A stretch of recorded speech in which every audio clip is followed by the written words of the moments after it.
When Avid came to me with the idea of Chunklock, I thought it was brilliant. Chunklock, if you didn't know, is a new game mode where every chunk is initially locked until you buy them by spending some items. And I don't mean to brag, but chunks are kind of my thing. So today, I'm going to break down the development of Chunklock into chunks, so you can see exactly how it evolved into the datapack it is today. Starting with the very first iteration. I don't see anything going on. What version of Chunklock are we in here? Well, Avid, you need to look a little bit harder. Okay, I see armor stands. Yeah, so as we walk around, the armor stands are getting spawned and they're getting positioned in the center of the chunks. So this is kind of your first version. Was there anything else that it did other than just spawning? Nope, this is it. Well, this makes sense. This would be where I would start too. Yeah, Cool. Unfortunately, not a lot of people were interested in this data pack, so we had to add a few more features. This is going to be very, my very goodness. different. Yeah, thank Okay. goodness we didn't stick with a red, hey? I remember you sent this to me and I was like, that is a little harsh. It feels like I'm in hell. But you can see the markers now, the armor stands, are propagating to chunks which we didn't even visit. The way this works is actually quite interesting because chunks are self-propagating. In other words, once we have some chunk markers in the world, represented here by armor stands, they will automatically create new chunk markers at the neighboring positions. Of course, there is a danger that this could create an infinite loop, so chunks only propagate to their neighbors if a player is sufficiently close by. We're basically in Chunklock now. Yeah. So if you press F3 and B now, Aha. you can also see the interaction entities. So you can't mine into the chunks anymore. I find it so crazy, the coincidence where in 1.19.4, all of these features were added that made Chunklock possible, and without them, I think the pack would have been 10 times the size with all the custom logic to do all of this. So this is what happens if the block display entity is the exact same size as a chunk. It looks like it's having a party, you know? I mean, I want to kind of get invited to that little rave going on in here. But probably would be a very jarring user experience. Like over here, look at how nasty that looks. Imagine if we had kept that in. Yikes. We're still in the Quilby era where you basically did everything for like the first week or more.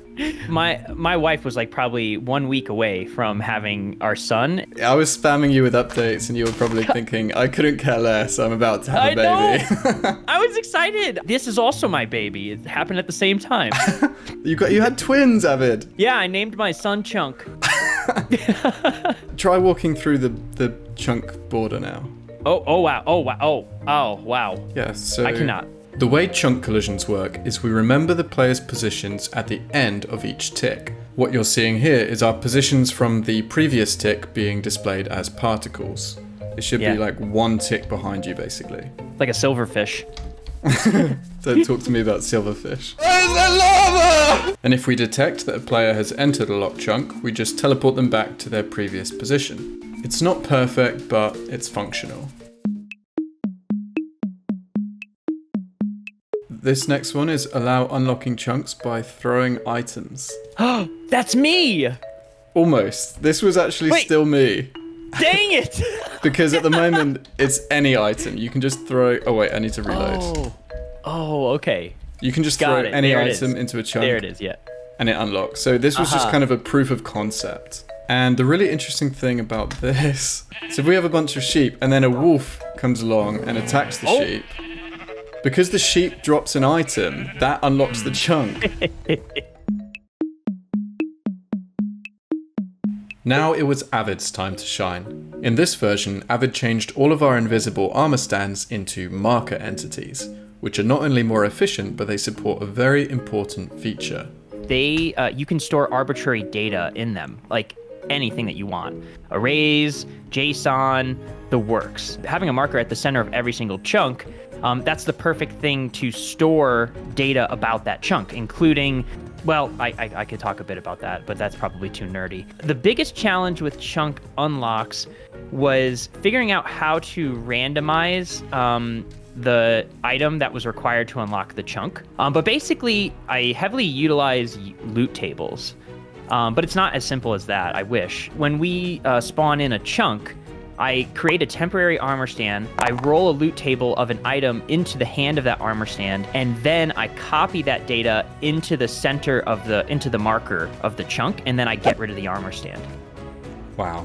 I really wanted to make the RNG aspect like a huge piece of Chunklock. Then you have to summon in these item displays at north, south, east, and west. So there's separate code to handle each of the cardinal directions. But then in order to check to see if an item that is submitted is correct, I don't think I did that yet. So we're not in that version. I don't think I had that yet. Okay, so now we can see we've got the item is highlighted, it's at the correct height. I think now it should respect the item. Yes. Oh yeah, and I made particles and sound effects, which it feels good. Yeah, this version, we're pretty close to the one that we actually filmed the first episode on, and fortunately everyone's really good at editing because that server started to get really laggy. Yes. Okay, well, I'm blaming lag for that one. And the reason for this was my fault. I was lazy, and I decided to have every chunk always checking for items to be submitted. So even though there were optimizations, it was not enough.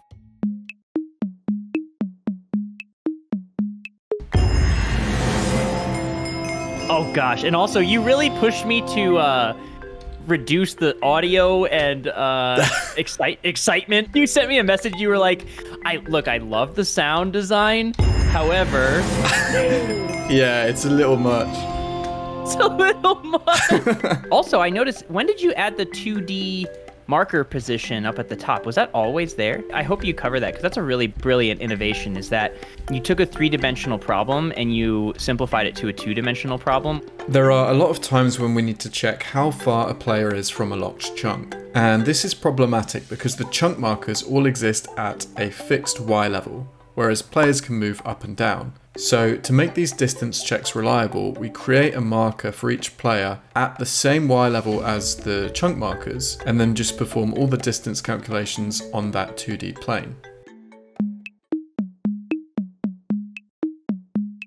This was a really big challenge that you and I kind of pushed off till the end of our development, which was like, this is a really great example. What happens if players spawn into the end and they're off in the middle of nowhere? They're not going to have end stone, and we can't guess what's going to be in the player's inventory. So we decided just to lock the crystals because there are entities, so we can detect them and we can put locked chunks around them, which I think is a pretty cool way to kind of keep the spirit of Chunklock without soft locking players, or hard locking, honestly. Yeah, and something we haven't talked about as well is you can't fire projectiles into locked chunks. That's right. So I don't know if it's the case for you, but on my screen, if I turn on hitboxes, this one right in front of me, there's no interaction. So I can mine the blocks in that chunk. So this was a huge problem because sometimes the interaction entities just wouldn't get loaded. As a temporary solution, we tried adding more interactions, but the real fix didn't come until much later.